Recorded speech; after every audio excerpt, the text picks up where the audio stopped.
وصحبه أجمعين. أما بعد فأعوذ بالله من الشيطان الرجيم. بسم الله الرحمن الرحيم. كل نفس ذائقة الموت. صدق الله العظيم وصدق رسوله النبي الكريم الأمين، ونحن على ذلك لمن الشاهدين والشاكرين والحمد لله رب العالمين. قال الله تبارك وتعالى في شأن حبيبه مخبرا وآمرا: إن الله وملائكته يصلون على النبي يا أيها الذين آمنوا صلوا عليه وسلموا تسليما.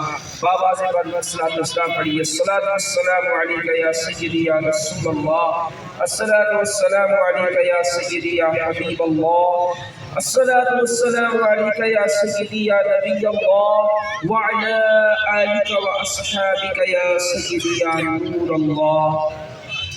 ہم اللہ تبارک و تعالیٰ کی ذات اور اس کے احسانات اور دی ہوئی نعمتوں کا جتنا بھی شکر ادا کرے اتنا ہی کم ہے کہ خالق کائنات جل جلالہ نے ہمیں ہزارہ ایسی نعمتیں عطا فرمائی اور مانگی عطا فرمائی کہ اگر ہم دنیا بھر کے خزانے خرچ کر ڈالیں پھر بھی اللہ کی دی ہوئی نعمتوں میں سے ایک نعمت کو بھی حاصل نہ کر سکے۔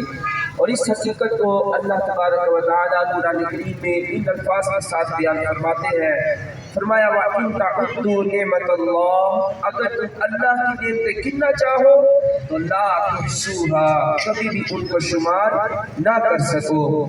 اس کے باوجود اللہ تبارک و تعالیٰ نے ہمیں تاکید کے ساتھ اپنی نعمتوں پر شکر کا اور اس شکر پر اجر کا حکم فرمایا۔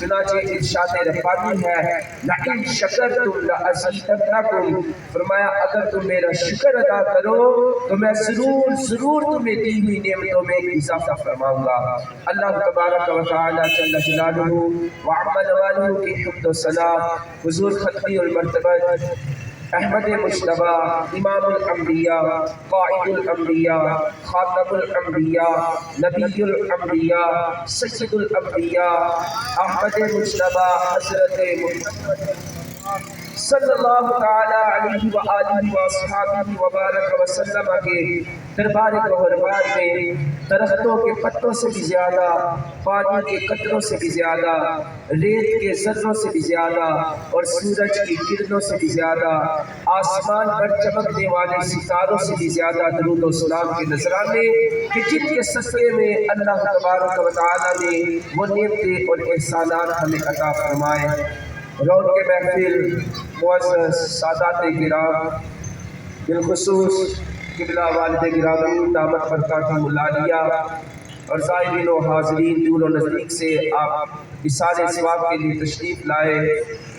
ہمارے خانہ زاد بھائی سید حمزہ علی شاہ صاحب مرحوم، اللہ تبارک و تعالی ان پر اپنی کروڑ رحمتوں کا نزول عطا فرمائے، ان کی قبر کو جنت کے باغوں میں سے ایک باغ بنائے۔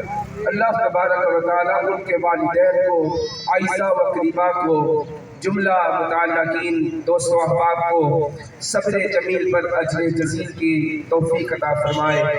بہت بڑا صدمہ ہے، بہت بڑا یہ ثانیہ ہے، کوئی معمولی سی بات نہیں کہ جوان بیٹا وہ ابھی اس کی جوانی انگڑائی لے رہی ہو اور والدین کے سامنے وہ اس دنیا سے چلا جائے تو یہ والدین پر ہی جانتے ہیں کہ ان کے دل پہ کیا بیتی ہے۔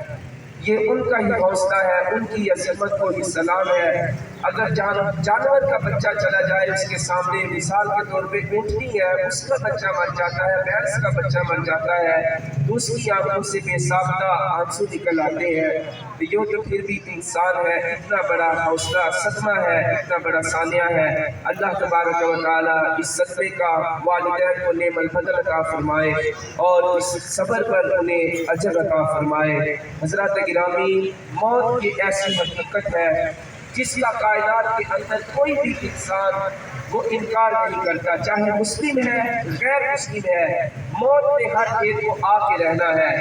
اگر موت سے بچنے کے کوئی زیادہ حقدار ہوتے انسانوں میں سے، اللہ کی مخلوق میں سے، تو وہ اللہ کے معزز اولیاء کاملین تھے، انبیاء کرام علیہ السلام تھے۔ اللہ اگر چاہتا تو ان کو زندہ رکھنا چاہتا، ان کو کبھی موت نہ دیتا، لیکن اللہ سبحانہ و تعالیٰ نے ان پر بھی اس وقت کو طاری فرمایا، جاری فرمایا اپنے وعدے کو پورا کرنے کے لیے اور حقیقت کو لوگوں پر آشکار کرنے کے لیے۔ اللہ فرماتا ہے کل نفس ذائقۃ الموت، کہ ہر جان موت کو چکھنے والی ہے، ہر جان کے لیے موت کا ذائقہ ہے۔ تو اس لیے ہمیں اس ذائقے سے دو چار ہونا ہے، چاہے کوئی جوان ہے، چاہے کوئی بوڑھا ہے، چاہے کوئی مرد ہے، عورت ہے، وہ اس ذائقے سے اس کو چکھنا ہی چکھنا ہے، اس ذائقے کو اس وقت سے مرحلے سے اس کو گزرنا ہے۔ لیکن حضرات گرامی، میں آج کی نشست میں آپ کو یہ بتلانا چاہتا ہوں کہ ہمیں اپنی موت کی